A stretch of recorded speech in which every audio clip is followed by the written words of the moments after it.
This is a Geeko Podcast.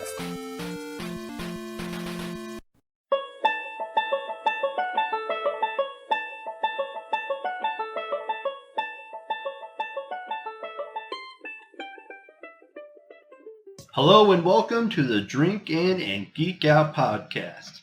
This is a show where we drink beer and talk about it. So we're going to get going with the beer news and our travels. Alright, so last week, actually a week ago today, I went down to Indy to see Weird Al. And before the show, my lovely wife and I stopped at Metazoa Brewing Company. It's fairly new. I think they opened in April, so they might be the newest brewery in Indy. They're located downtown Indianapolis, like 2 or 3 blocks south of Sun King, so you can hit both of those in one day. What I liked about this place was that 5% of their profits go to animal and wildlife organizations. They are completely pet friendly. There was dogs everywhere, so it was pretty cool. It was a nice looking place. I put pictures on Twitter or Instagram or something, so if you want to look at those. And the one downside was there was no food there, but there was a food truck outside, so we did get food before the concert. That was one thing we were looking forward to. And one of the main reasons we went there is because I pre-ordered this 4th of July package or Independence Day package, and it came with this shirt I'm wearing, which is their logo in kind of like an American flag silhouette. And it was $25 for this package. It came with this shirt, a Frisbee, a pint glass with their logos on it, and 2 drink tokens. So I got 2 free pints basically. And I tried the Dormouse Double, which was a Belgian double. It was pretty good, not very bitter. It was probably the better one of the two. The other one I had was the Release the Monkeys, which is a banana kolsch, which it was different. That's like one of the first banana beers I've ever had, and it's awesome.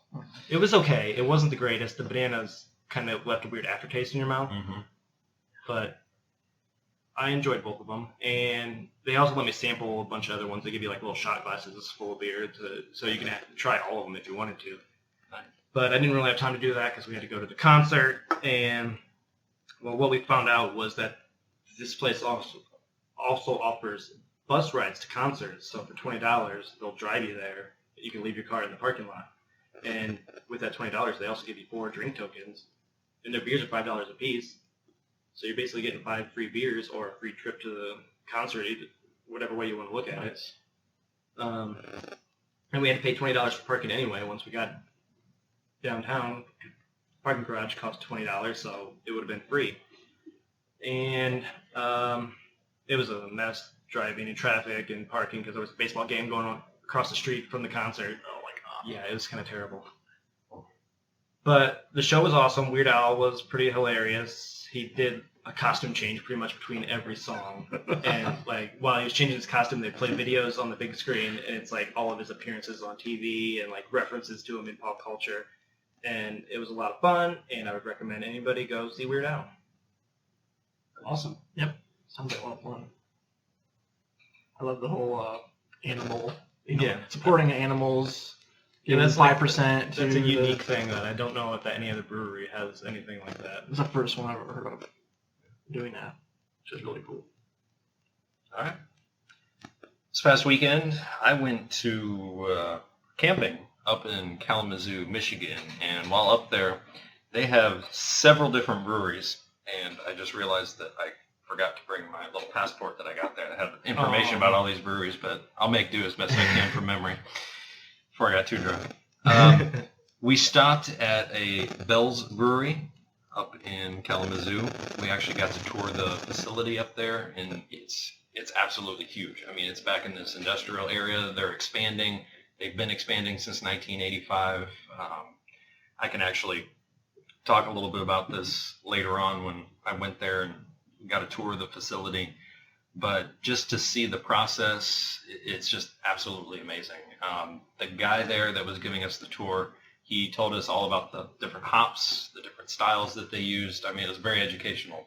And it was the first time I actually got to see hops. He said we could eat it if we wanted to, but just smelling it, it just smells like your typical IPA. Bonif showed up, and he did. Yeah, I'm dropping it, name dropping. He was trying all that, and all the different grains and wheats and what makes a dark roast, and it was just awesome. I wish I just had a notepad and wrote everything down. Free beer samples doing this too? They did each stop that we would go to, but it was just their 3 staple beers. They're Oberon, Two Hearted Ale, and Oarsman Ale, I think it's called. So just a little cup's worth each time, so it wasn't a whole lot. You had to go to their tap room, which was located downtown, and there they had on tap like 30, they said 30, but I think we counted 22 different beers on tap, and about 10, 15 of them were just available in the tap room only, where they have their own little special beer area that they brew there. That's where they do their experimental stuff, and they come up with more flowery types, and it was more the fruity style beers that they had. The summer style beers was on tap there, but it was really awesome to see that. We also stopped at Arcadia Ales. I don't know if this was the actual brewery, but I think it was just a tap room. It's pretty awesome. Huge outside area. It's right on the river up in Kalamazoo. Just beautiful. We were there right at sunset, and it was awesome. It was awesome. Again, they also had different beers just on tap there, just available there that you can't find anywhere else, which is pretty cool. Another place we stopped was One Well Brewing, and the place I can say it's most like is Summit City Brewworks here in Fort Wayne. So it's kind of off the beaten path. It's out there. It's nowhere near downtown. We had to drive quite a bit of ways to get there, but that's where we ended the night. And they have so many of the different flavored beers that you wouldn't find anywhere else, like Summit City does. So they got all those weird ones. That's what One Well had. And I fell in love with the first one that I saw up there. It was a jalapeno beer without the heat. Spice. So you got the flavor of the jalapeno, and if you wanted to add the heat, they had a whole bucket of jalapenos you could scoop in and then put in. And that was great. And I got a whole list of like different styles that they have. They have peanut butter ones, and those are like I want to say like a chocolate chip cookie one or not. I could be wrong on that. I have to pull it up here and see. Very strange. Just very odd brews, and I didn't get a chance to try them all. They got a root beer float stout, Professor Nutbutter's, Zeus's Sexual Appetite. That one, I love the name of it. That was a session IPA. Just all different types of awesome beers. But we ran out of time and didn't get a chance to try them all. But it was an awesome experience going to Bell's, learning, gaining knowledge on the different styles of beer, what goes in. That's cool. I would want to do that someday. Peanut butter, chocolate, Zeus. Yeah, I saw you check some in on Untapped, and I saw the jalapeno one, and there was definitely a chocolate one somebody had, and I was like, ooh, those are interesting. Definitely get the. It's I would definitely worth be the 2-hour drive up there. It was only 2 hours. That's I mean, not bad. it's Not just going to Indy, basically. Indy's about the same. Nice. I would definitely dig the jalapeno. So Remove the spice. Oh, so good. That's the thing about habaneros. They're too spicy, and you don't really taste the flavor of the pepper, whereas jalapenos, they can be more mild, and they have a good flavor to them. All right, this is our segment where we geek out. And most of you are probably geeking out the same thing that we are. But I am reliving my childhood with this Pokemon Go. I wanted something that I can actually chase down Pokemon instead of having to run through stupid woods back and forth forever. I can basically go anywhere I want and find a Pokemon. I don't have to restart the game and hack it to get a Squirtle and a Bulbasaur and a Charmander together. Don't have to find a friend to trade. Trade over these games. Yeah, I can actually capture them. And it's changing the world. It's blowing my mind. I've never played this game. Can you actually trade with your Eventually. It's very primitive right now. You can't really even battle anybody. You just go to a gym and battle. Eventually they're going to make it where you can pull up your phones and fight whomever you run across. Whatever. But it's still working There's everything out. Yeah. There's gyms on the map that you basically train. You fight Try to for- make your your levels. yeah. I don't even know what the words I don't- are in this game. I don't even know how to do that. I went to a gym. You're having fun with it, and you don't even. You have to be level 5 to get there first. Yeah, I'm level 9. I went to a blue gym because I'm Team Mystic, and there was a Magmar 800 CP, Wow. and it took on my Jolteon, which is 250 CP, and I just watched him pummel me because I didn't know what I was doing. And I got 0 anything back from there. So I don't know how to train. From what I've gathered, you just do a bunch of left swipes and right swipes. You can dodge, and I don't know how you attack. I've never done one yet. But I'm not there I just yet. heard you just keep going back and forth and kind of. Yeah, you just kinda- swiping. Yeah, It's a lot of not, swiping. It's not turn-based. It's just shoot everything Ah. you can at once. It's not like the video game. I know. Used I to be. figured out that tapping actually does the attack, There you go. but I just stood there. Do something. Did like a yeah, and there's I don't know. We're probably gonna get destroyed for this. Probably like a 5-year-old. You guys need Pokemon trained to learn how to play Pokemon. Right. But it's definitely sweeping everything. I was at Show Park doing my normal walk, and there was a Pikachu. So I went and grabbed it. It was in front of a bunch of little children. They're on a school trip, so none of them had phones out. So Oh, you went and boy. stole their Pikachu. Yeah, I went and I was like, Pikachu, it's mine, thank you. But no, I'm just interested in finding where they all are. Do you go search for them, or Mhm. is it just like It's I'm here, I'm gonna look It's for GPS based, so wherever you are, we don't recommend doing it while driving, but wherever you are, you just turn your phone on and your little guy will walk. It'll show you nearby Pokemon, and Yeah, it'll start like blinking a little bit. You they'll see send like you little notifications. leaves. Little Yeah. leaves, little caterpillars. Wow. Something will appear. It's So, pretty neat. I don't know if you heard of this news story that this game, there was this girl playing, and she went over, like, jumped her fence to go into, like, her woods to look for a Pokemon nearby, and she found a dead body. Oh. Yep. Yikes. Heard about that? There's a girl in Wyoming. I think, yeah, you're right. And then there's this other news story I read where these 4 guys are setting traps or whatever, however you get the Pokemon to come to you, luring them. Yeah.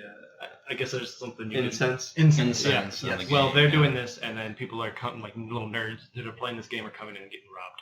Yeah, I heard that too. Yeah. So be careful when you're playing this game.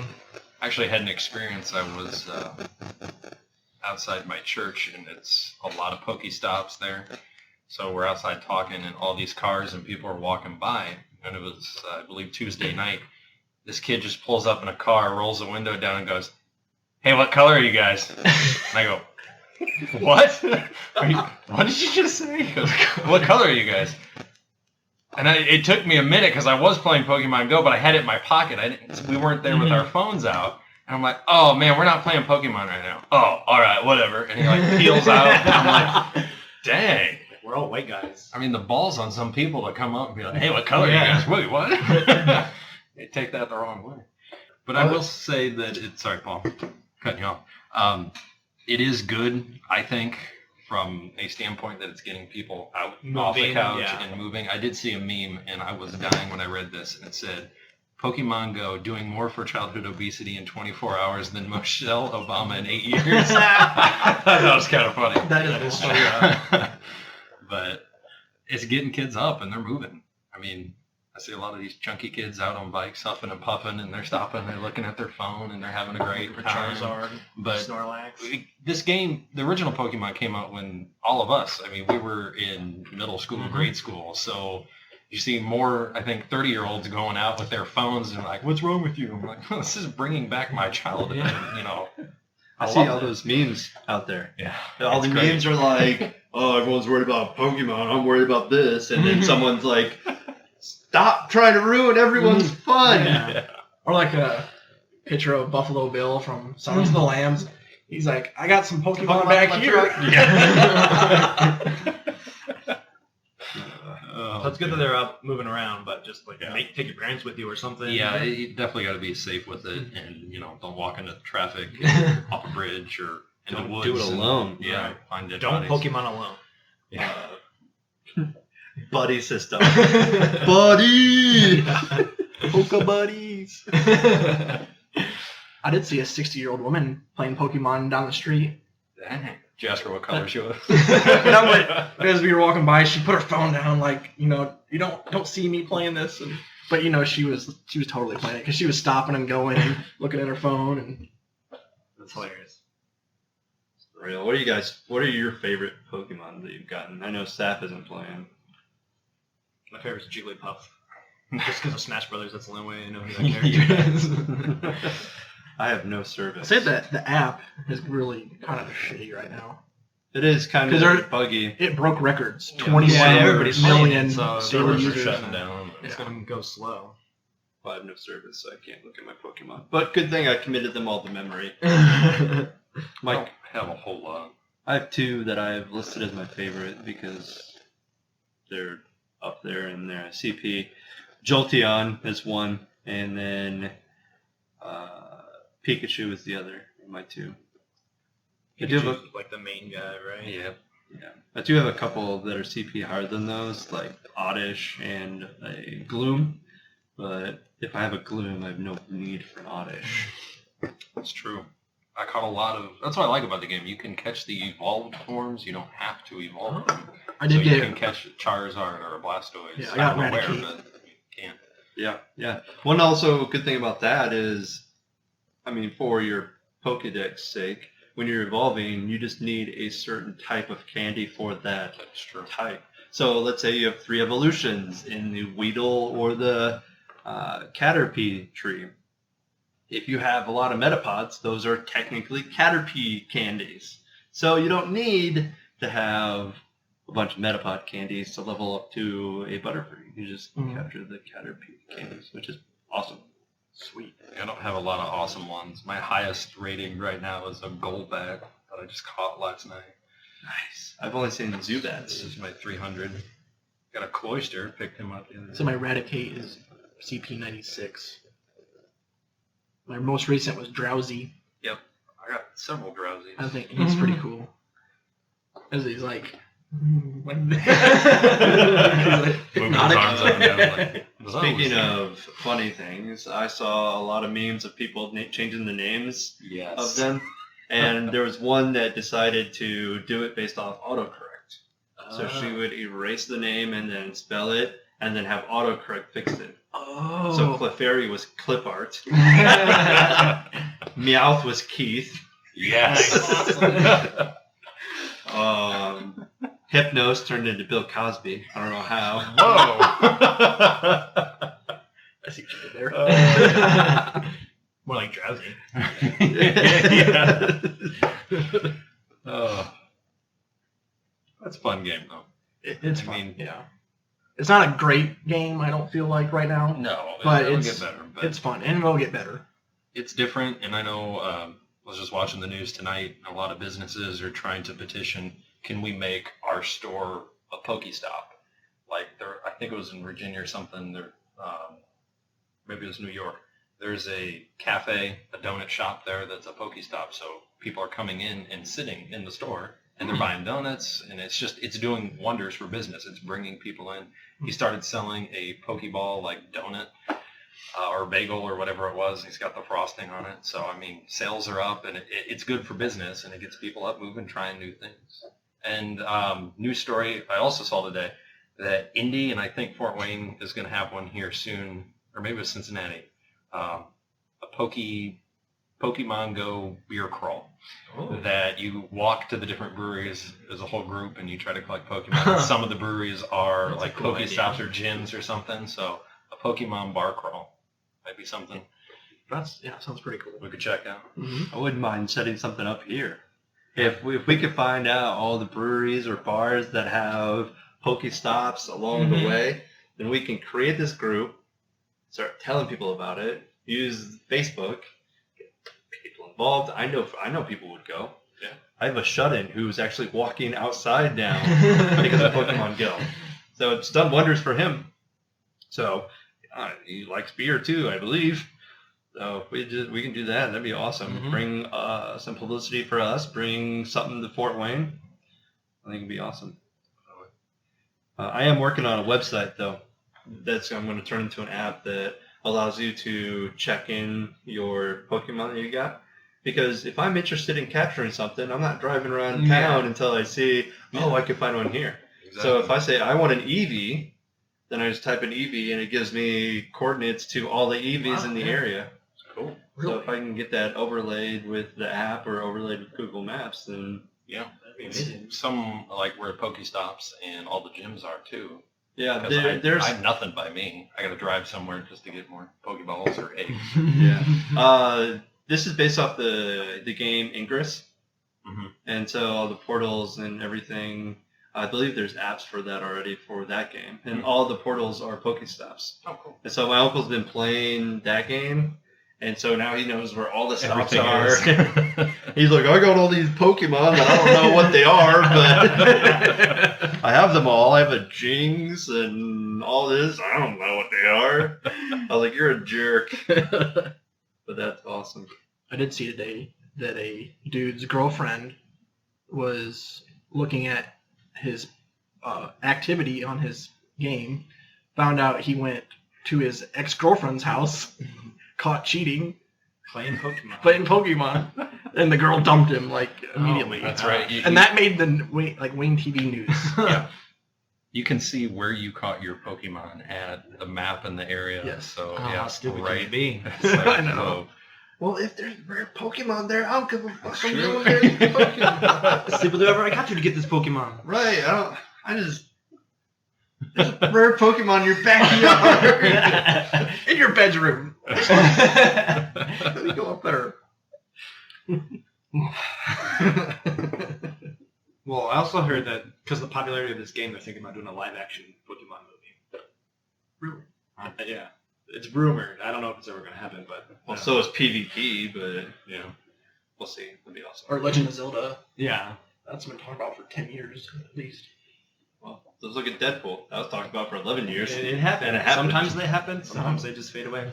Now it's time for the drinking portion of the show. Each week, we bring one in beer. That's a beer made in Indiana. And one out beer. That's a beer made somewhere else. Keith, what do you got for us this week for Indiana? This week, for our in-beer from Indiana, I picked up from Triton Brewing Company the Rail Splitter IPA. A little bit about the IPA. It is their flagship beer, a true example of the style. The Rail Splitter India Pale Ale is a fresh golden brew with noticeable citrus and floral aromas, balanced on a nice malty backbone with a dry finish. Rail Splitter now has its own Facebook page. It is that popular. And it's now available in cans according to the website, so that is what we got in front of us. So, fresh, I would assume. Check the expiration date. Maybe not. I don't know. But the website said now available in cans, so I thought it was kind of cool. be relatively new. No. Maybe not. Is that 4/26/16? Probably Okay, let's say 16, so I'm thinking 12. It does look like a 12. 4/26/12. Well, a website full of lies. A little bit about Triton. The Triton Brewing Company is a creative outlet in form of a traditional community-based production brewery located in the heartland of Indiana. That would be Indianapolis. The shareholders, employees, and libations of Triton Brewing Company embody exemplary strength of character, resolute integrity, and consistent quality in all their forms. They're dedicated to increasing a sense of fun and community through a creation of fine, traditionally crafted ale and lager. I am not entirely sure how long they have been in existence. We were talking a little bit about this before the show, but I couldn't find a whole lot on their history. I just have that John W. Lang and David M. Waldman are the co-founders, and based upon their histories, maybe around 2010. I could be wrong on that, but yeah, I don't think they're that old. I mean, 2010 sounds about right. I know this is one of the places we did stop at on our Indian tour way 4 back years when. ago or so. I believe that's the one where they didn't serve Bob at the bar. Yeah, that is. They thought he was too drunk. After one beer, they thought Bob was too drunk to drink anymore. Just because he's Bob. Beer Advocate gives an 85. That was listed as very good. And everything that I'm seeing is roughly 4 as the averages. Smells great. Tastes great. All that examples apples, whatever. Grapefruit, orange peel, pine resin, floral hops is what the website says. Untapped gave it a 3.6 average, 7% alcohol by volume, 70 IBUs. It's a pretty good color. A darker orange, I would say. Mm-hmm. There was a lot of head on Keith's. I don't think he knew how to pour it right. Well, these are different shaped glasses than last week, so. Yeah, these aren't pint glasses. They're whatever. They're like chalices or something. There's a name for Wine. We looked them up last week. I can't remember. We already forgot. It was one of those 70 glasses that. I did find on here that Triton, they use an expensive reverse osmosis filtration system that allows them to strip water down to its core, basically your 2 hydrogen atoms and 1 oxygen atom. The system gives them water that is 99.99% pure. So from there, they build water recipes to make sure, for example, the water they use in their American IPA is perfectly calibrated. And they say a good beer comes from the quality of water that you have. So they do spend a lot of time with the reverse osmosis. And coming from me, somebody who doesn't like an IPA a whole lot, this is pretty smooth. Yeah, definitely. It's for 70 IBU, I'm expecting something a little bit heavier on the mouth, but it's pretty smooth. I would definitely drink this. Goes down very well. Especially if you hold it on your tongue for a little bit, you do taste the hops. If Mhm. you don't want to hold it there, you just want to drink it, it goes down relatively smooth. Speaking of smooth, look at this beer can. There's not a whole lot there. No, It's pretty very simple. plain and straightforward. It's just an axe. But it's cutting this eye like it's splitting the rail. Yeah. That's it. Black and green, white. I do like the green. I like the color scheme. I do but like green. It's a little plain. Some of the cans we've had have been a little cooler. This is pretty watered down to what we've seen. Yeah. I'm not entirely mad about it, though. No, it's something different. Well, as I just read, if they have an extremely expensive osmosis process, they probably don't spend a whole lot on their bottling. On packaging. All the money's on the beer. I'd rather have a good beer in a crappy can than... Oh, yeah. The can is usually what pulls people in. Like, oh, that's a cool design. yeah, Let me that's try true. that one. Mhm. This, I guess, is based off the name. You know. Oh, I heard Triton's good. We should probably try it. Yeah. I know what to look for. The very basic can. the basic can. It screams IPA right at you in big green bold letters. So you kind of know what you're getting. It's going to be bitter. I'm surprised it's not wearing yoga pants and drinking at Starbucks. It's that basic.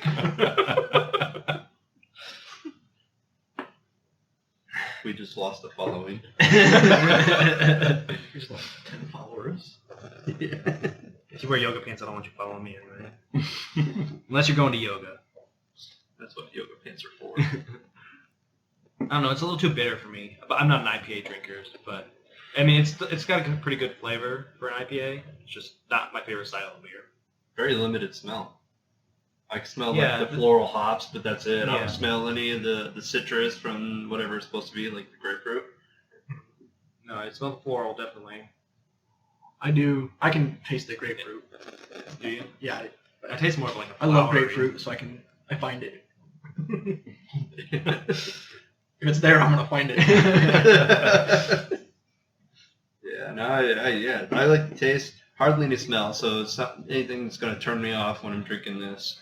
It was very heady, and I poured it Yeah. at like a 75 degrees. You and gotta pour it's it very slow. It just gotta like trickle. Very, in there. very slow. It could be the type of glass we're using, but It very well could be. It might not be the proper glass.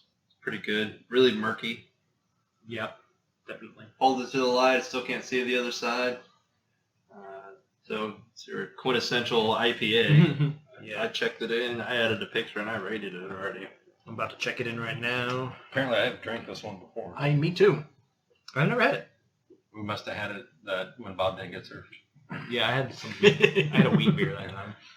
I just got Good the house app, so I'm like a baby. I don't know what I've had. You've got like 5 taps. Actually, I can look it up. August 6th, 2013 was the last time I did this. 3 years ago. I think that was the. That was one of the first times I think we started using this. So what are you guys thinking on cap wise? I gave it a 3.75. It's pretty good for an IPA. I've been staying away from IPAs lately, but this one snuck back in, and I like it. When I think craft beer, I think, either dark beer or IPA. And so those are like the first few that I've had as craft beer wise. So that's this is right up my alley. I like it. I give it an even 3, but it's a good IPA. I'm just not an IPA fan, so I gave it kind of like a middling score of 3, and I think it's not too bad. I also apparently I had this beer before, so several years ago, and my rating back then was 3 caps. I will say my tastes have evolved a little bit. I'm still not a huge IPA fan, but I will drink them. And out of most of the IPAs I had, I enjoy this one. So I'll bump it up to about 3.5. I won't give it 4, but I'll give it 3.5. Definitely a solid beer. Yeah, it's very solid. I love the grapefruit. I'm giving it a 3.75. Nice hand-holding club right there. Now let's move into our out beer. What do you got for us now, Keith? The out beer I brought is from Bell's Brewery. And earlier in the podcast, I was talking about that's where I went this past weekend. So I was excited to pick up some beer to bring. This is their spring seasonal called Smitten Golden Rye Ale. And according to the box, what you hold in your hand is our spring seasonal ale, fashioned from one of Larry Bell's oldest recipes. With wonderfully bitter citrus notes, resinous hop flavors, and earthy overtones, this interesting take on the American Pale Ale is one love that's sure one... whatever that meant, is one love that's a sure thing. Wow, can't read. So, when you find yourself plucking petals off an obliging flower while wondering if the object of your affection loves you or loves you not, save a few daisies and ponder over a Smitten Golden Rye Ale. Not an ale, just rye. Box that one. It's a golden rye ale. Golden rye? Oh yeah, it is ale. It's a rye. It's a golden Royale. Royale! And that the can has that flower you so eloquently described. Or whatever it got it from. Yeah, pick the petals. It's like a sunflower. It's supposed to be a daisy. Oh, the daisy. It's also just like Sun King, where it's brewed and canned at their own facility. Absolutely. I do have some fun facts. All right, what do you got for us? About Bell's that I learned there on the tour. So I tried to type as much as I could. A little bit about the history of Bell's. It says, our journey began with a 15-gallon soup kettle, a quest for better beer, and countless batches of homebrew. The passion and personality that began at Bell's carries through today through our breweries and eccentric cafe. We continue to grow and evolve, dedicated to our mission to be fiercely independent, 100% family-owned, deeply rooted to our community, committed to the environment, and brewers of inspired beer. What I learned on the tour, some things that I wrote down, that in the facility that we saw, as soon as you walk in, you go up these steps, and you see probably about 6 of these giant tanks. I did not write down how many gallons they hold, but it's where the beer gets transported from one tank to separate the hops, or to add the hops, to heat it up, to cool it down, and to continue to filter it. And all those you could see. And when I was there, they were actually brewing those unfiltered. So this one skipped one of those tanks. They were actually brewing stuff, and the tanks, they were like really hot. He recommended not touching them. But you could definitely feel the heat in there, and when they kicked up, they were huge. I got some pictures, and we'll get those on our page eventually, and what I learned there. But just in that facility, they make enough brew to fill 66,000 bottles a day. Wow. That's how much they brew there. That's not how much they can turn out, but, in total, the capacity to brew that much beer. I'm like, wow. They distribute in 28 different states. They're the 7th biggest craft brewery in the United States. What was really cool is you pull in and you enter into the facility. If you look off to the left, they have their own 3-acre hops field. They grow their own hops there. So we could walk over there. We didn't touch any of it. We weren't entirely sure we were going to be kicked off and contaminate the hops or anything. But that was really cool to see, 3 acres worth of hops, how it grows on a vine. They got it growing up maybe about 30 feet in the air. Wow, it's pretty cool. I've never seen a hop in real life, so I wouldn't even be able to describe what it. My grandpa was growing. So he had a line in the garden where it was just growing on. Did he make his own beer, or did he just eat the hops? He tried to. Yeah, that's cool. What's really neat there? They're all about history from Michigan. and the Stroh's facility, Mhm. Stroh's Brewing, from Detroit. When that shut down, they had old barrels that date back to 1910. They were getting rid of them, so they bought them up at an auction. So they have these 3 huge wooden barrels.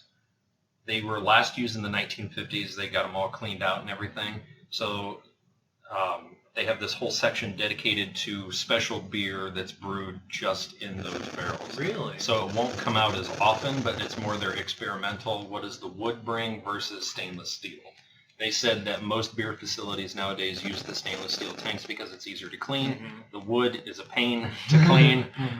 They can easily wash out the stainless steel, and they last a lot longer. But I thought that was kind of cool how they stuck to the Michigan history and kept those Stroh's barrels, and they experiment and come up with all sorts of different. That's probably stuff they have in the tap room from those barrels. Absolutely. They also told me that when they were, I did ask a question, because I know this was one of our earlier podcasts, that aluminum is cheaper to ship, but they try to make beer the same quality. Because I asked them, I said, sales, what would be better? People prefer cans, people prefer bottles, people prefer draft. He said, everybody prefers something different. Some people say that when you drink it out of the aluminum cans that you get a little bit of a metal taste, so some people pour them. I know we ourselves, we have them in aluminum cans right now, and we do pour them into glasses. He said it's just personal preference, but as far as shipping, it's cheaper weight-wise and easier to stack aluminum than it is the glass and bottles. glass breaks easier than aluminum does, obviously. So far, the taste is good. I like it. I like it a lot. And the can is a step up from Yeah. the Triton, but it's very simple as well. Still, I like the color scheme. It's very similar to my original wedding colors with the green and the light blue. The blue has turned much darker since, but I do like the color combination. Those earthy overtones it says it has. It wants to keep that spring look, as you said, light blues and greens. Mm-hmm. It's still a very simple can, but I prefer this one for whatever reason. Better use of space or something. I'm not sure what I like about it, but I prefer it over the rail splitter can. Perhaps the art that they use for the flower. I mean, it's something a little bit different, something you just don't see. Like I got on Microsoft Word and typed in, or Typed Photoshop in something. like 4 different fonts and put it on a can. Something you don't see every day. Then they have like a little story behind the flower image on here too, if you read the box. Did you learn anything about bells, or the bells, like something that's actually a physical thing they ring or anything? No. He did ask, did anybody know the history of it? And no. But what I read here, Larry Bell is the founder. So it's really, it sounds something original, like, awesome bells, is there like some old church and Like the they Liberty use Bell the bell or something, to, No, it's just the owner's name. His name was Larry Bell. Were there 3? Because there's 3 bells in the box. There are 3 bells. Like They didn't really, they really didn't explain. But it was neat how he did get his start with, as I was reading, a 15-gallon soup kettle, and he was trying to make the beer on his own and trying to keep up with his own production, and then how that 15 changed to a 50, and then he kept getting bigger and trying to expand more. And eventually they bought this huge property out in Kalamazoo. So growing their hops and making their own. And they're just constantly expanding. The place was under construction. They're going through, I believe, their 4th expansion, just to keep up. And they are proud to say that they are independent. They're not owned by one of the big 3. Yeah, that's nice. They're trying to keep it that way. That, as I read, it was the 7th biggest craft brewery in the United States. I like reaching 28 supporting the different smaller states. breweries over those big ones. I mean, it sounds like they're a pretty big craft brewery, but it's not like a big, huge corporation that you're supporting. Yeah, I mean, this guy, all the craft brewers, I mean, they all started small. Exactly. And eventually you turn so corporate, but these guys are big, but it's still huge dedication. Family owned and operated. Because they're so big, there's a lot of reviews on Beer Advocate. The last beer we had scored 85 with 39 reviews. This scores an 85 with 306 reviews. So, Bell's, they have it going on. And if you're familiar with craft beer, you've heard of Bell's before. Yeah, it's a pretty famous beer So, in the craft beer market. as he said before, it's brewed in February and March. It is available only in the springtime.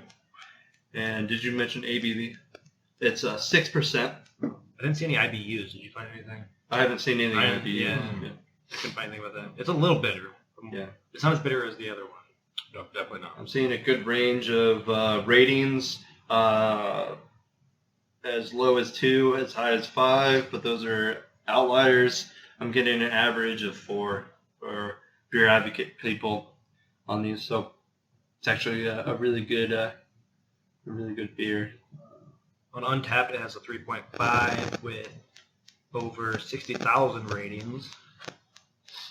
There's more people on Untapped than there are on Beer Advocate. That kind of makes me sad. Beer Advocate's all stuck up dicks on there. It's beer snobs. Radio edited. I don't know.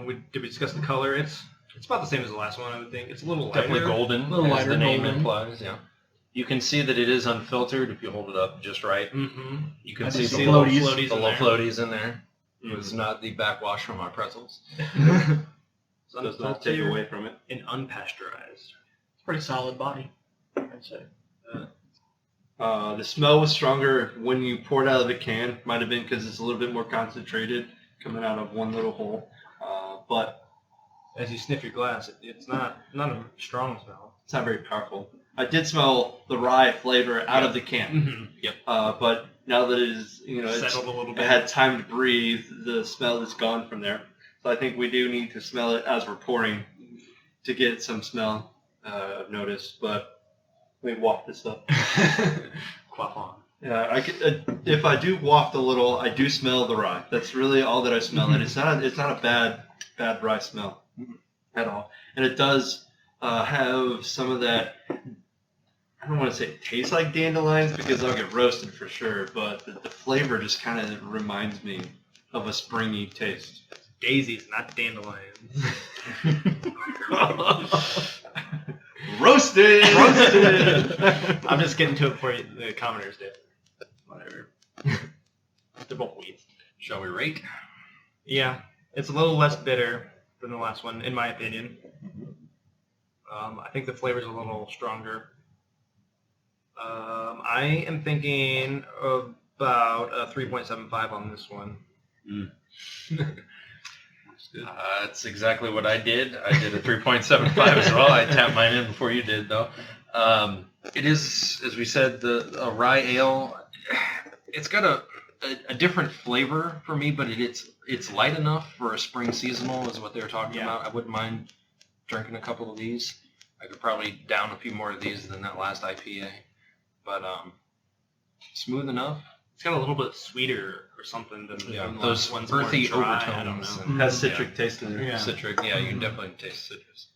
So, solid 3.75. Well, I really enjoy it. It's light, a little bit sour, but it's a good balance. And I'm going 4.25. Nice, that's a good score. Whoa. Look at you. It doesn't even have a grapefruit in it. Oh, yeah. No grapefruit, but We are I no really longer enjoy part it. of the hand-holding club. I could have used a little bit more hops. It has the hops flavor for sure, and probably because it says golden rye that it doesn't have the extra hop taste. But the balance of the earthy tones and the citric, I think, would complement a little Benefit better bit with a little more bit hops. more hops to it. And maybe it would taste a lot like the Triton that we just had Yeah. if there's a little bit more hops. But I think maybe just a little bit more in here. It would definitely change it from a golden rye to like a golden IPA or something. Yeah. But it got a 3.5, just slightly Less below than the the last Triton. But maybe I'm just in a hoppy mood. To start hoppy, you gotta once go hoppy. Yeah. Okay, let's move on to the final segment of our show. There are a lot of weird flavored beers, ciders, and hard sodas in this ever-expanding market of alcoholic beverages. And it's time for us to test our palates and guess the flavor. This is a segment called Strange Brews. Dig in, boys. Oh, the smell! Oh man! It is potent. Okay, it's like 100% pineapple. Pineapple, like pina colada. Maybe a little bit. It's just maybe a little lemon too. Yeah, like a pine I salt can taste smell it. smell. It's Pine just- salt. Yeah. You're making us drink pine salt. This is our last show, by the way. It's a stronger smell Are you than, saying you have dirty mouths? than it is of the flavors. Definitely not as strong as. It's a wheat. Mm-hmm. It is a wheat. It's a wheat, yeah. Hmm. It lingers on the back end a little bit. Yeah, it stays with you. That Yeah, it whatever stays that with you. that it's got to be pineapple. That's the only thing I can think of. I think it's With maybe some coconut. It's cloudy. About a light yellow. Traveler Elusive Shandy. Which kind? There's so many elusive Yeah. shandies. I was gonna say there's a lot out there. I think he's got 3 different flavors. Not grapefruit, because I'd have heard about it by now from Paul. I can't find the grapefruit. Guys, I can't find it. It's not there. If I were to stick with Traveler, it's probably Curious Traveler. That's just simple. It's got to be something stronger than that. I mean, if we're leaning towards Traveler, that'd be my guess. I'm confidence Traveler. I just can't pinpoint. Start giving you hints if you want. Are any of us close? First hint. Justin is correct. I hope you are correct. It is from a company that you've all heard of, and I'm sure you've all drank before. They used to be independent. I'll read that when we get to their history. They're owned by Miller Coors now. That's probably Leinenkugel, because that's up in Wisconsin area. So it's probably Leinenkugel. their shandies. I don't know which shandy it is. The lemon berry shandy? No, it's not, no, there's no berry in there. It's very confusing. I will admit I did try one last night. I did buy a 6-pack of it. I'm like, oh, I only need 4. So I'll just drink I'm like, I'm going to try one. I mean, they have a grapefruit shandy, but you're not tasting any grapefruit. It's not grapefruit Shandy. I love hearing it because I was going through it in my mind, when I tried one last night. And hearing all your comments is exactly what I was going through. But I'm just laughing since I know what it is. It's riveting hearing us smell our beer. Orange? Do you want to take final guesses? I don't know how long I'm going to keep this segment going. Because I'm I just figured gonna out say- yours. I'm going to say it's a Leinenkugel tropical wheat. Tropical wheat. I don't know if that's a thing, but that's what it tastes like to me. It is Leinenkugel. I'll give It's you guys part of that. their orange shandy. Orange shandy. Orange Shandy is Orange what I'm thinking. You're going to hate yourself, Paul. It's a It's grapefruit. grapefruit, isn't it? It's a grapefruit. No! I called it. Are you It is Leinenkugel grapefruit shandy. Are you serious? Paul. Even though I said I Couldn't changed taste it. my final answer is orange, but I did say it's probably the grapefruit shandy. I did say that. However, I do lose. I have to dock it because I couldn't find it. I smelt it! I walked in here and said, damn, that's grapefruit. I really thought it was pineapple. Yeah, that's what I thought too. Yeah, but yeah, And then I was starting to taste it and I'm like, orange. you maybe. smell it, the pineapple, and then you really can't pick up. I don't know. It was weird. I'm not a big grapefruit fan, but the more I drank this, I like I'm it, actually. It's pretty good. Yeah. It's gonna get a high rating because it's smooth. It's colorful. The bottle is it's the same old Leinenkugel. No, maybe I won't dock it, but As soon as you said it was former independent, now owned by Miller's, I knew it was right away. Yeah. Leinenkugel. Well, a little bit about the grapefruit shandy here. It is a crisp Weiss beer with natural white grapefruit flavor. A traditional shandy is beer mixed with a little something extra, like lemonade, soda, or ginger ale. Leinenkugel's grapefruit shandy is our take on this tradition. Each batch begins with traditional Weiss beer. We then combine it with natural white grapefruit flavor that adds a note of fresh cut citrus. It is a 4.2% ABV, and the IBU is only 11. Pretty sweet. Yeah. It is available year-round, which I thought was a little odd. Yeah, I thought it'd be like more a summer. Yeah. Yeah, but with their Especially summer with shandy. With the label, it's got people like in kayaks going down a river. Like this seems like a summer beer. I think that's a beach. I think that's the top part of that is their normal logo. There's always somebody in a kayak. Oh, is it? I'm pretty sure. I guess that just shows how much I'm paying attention. It says it pairs well with summer salads, vinaigrette citrus marinated grilled shrimp, and blueberry lemon cheesecake bars. Any aspiring cooks out there? A little bit of history about Leinenkugel. In May 1867, the Leinenkugel family brewery was founded in Chippewa Falls, Wisconsin by Jacob Leinenkugel. He was a family man driven by an iron work ethic, and he knew that his German family heritage would play an integral part of his brewery's success. Today, the 6th generation of Leinenkugels comes to brew with the same family-inspired recipes that Jacob poured his heart and soul into. Over the years, our family has grown, and so has our brewery, but our history and heritage remains at the forefront, which I disagree with because they sold out in 1988 to Miller Coors. So at that time, I'm not sure which one bought them, either Miller or Coors, because their merger was just recently. Yeah, it was Miller. Miller did. It's Miller in bought Wisconsin. them. Yeah, Wisconsin. Yeah, Miller's in Milwaukee. So they can preach as much as they want as a craft brew, but I'm not buying it. Beer Advocate says it's only available in the spring. Really? Yeah. I got that from the website. It said it's The available. official year-round. I understand. I'm just saying. I think it's new year-round because I've never seen this before until this year. That's why I grabbed it. There was a couple of the grapefruit shandies. That's why I was a little nervous. And Paul's like, "Oh, I can smell grapefruit so far away." I'm like, "Let's see if we can put you to the test." I failed. It makes me sad because that was on my tongue too. I was like, grapefruit. A3 listed as a good Beer Advocate score. That's pretty damn good for beer advocate. Yeah, especially with a craft beer that is now commercial. It's pretty good. Oh, I got some high beers for this episode. Untapped gives it a 3.4 with 49,000 ratings. The ABV is 4.2%. I think you said that. And I don't know. It kind of tastes like juice. The more I drink it, the more it just tastes like grapefruit juice. It's more of a, definitely citrus. Didn't hardly taste the alcohol at all. I believe I said it was like a 4.2 or something. Yeah. Very I'd low. use 14. Definitely a summer beer for sure. All their shandies are definitely light. Leinenkugel is known for their Visas. There is really good They have a lot of different flavors in there. Pretty good at it. berry Vis, honey Vis, this grapefruit Vis. Pretty good. All right, let's go around. Decide. Are you going to keep it in your fridge or pour it out? Dustin? I untapped it at 4 caps. I'm keeping a 6-pack for sure. I'm not pouring this thing unless it's down my throat. Paul? 3.5 caps. I'm keeping it.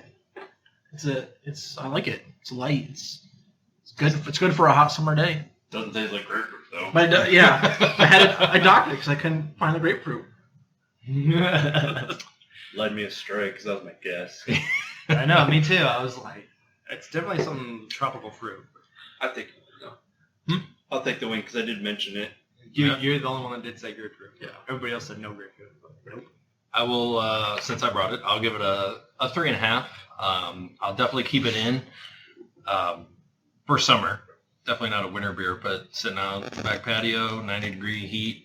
It's light enough. It's fruity enough. It's something to keep you cool. Yeah, I was wavering between 3.5 and 4, so I just cut it right in the middle. Went 3.75, and I'm keeping it in my fridge. It's very delicious. Not very beer-like. I can almost drink it with my breakfast. Yeah, definitely. It's a perfect brunch beer. Yeah. Eat it with a bagel. I know. I've shied away from getting it in the past. Because Especially with these IPAs and the pale ales we had today. This just like so smooth, so sweet. A completely different style of beer that we're enjoying right now, and I think we all enjoy it. hell, I'm almost out of it. Yeah, we're drinking this way faster than those more hobby style beers. Yes. All right. I think that concludes our Strange Brew section. I'm going to turn to Keith to let you guys know how to find us. You can find us on Twitter and Instagram at DrinkInGeekOut. You can also check out our show notes and updates on drinkingeekout.tumblr.com. To suggest a beer for us to review, you can email us at drinkingeekout@gmail.com or tweet it at us using the hashtag #DrinkUpAndTellMeAboutIt. If you want to buy us a beer, and go to our website and click on the donate button. If you like the show, please rate, review, subscribe, and tell your friends. Thanks for listening, and until next time, drink up and geek out.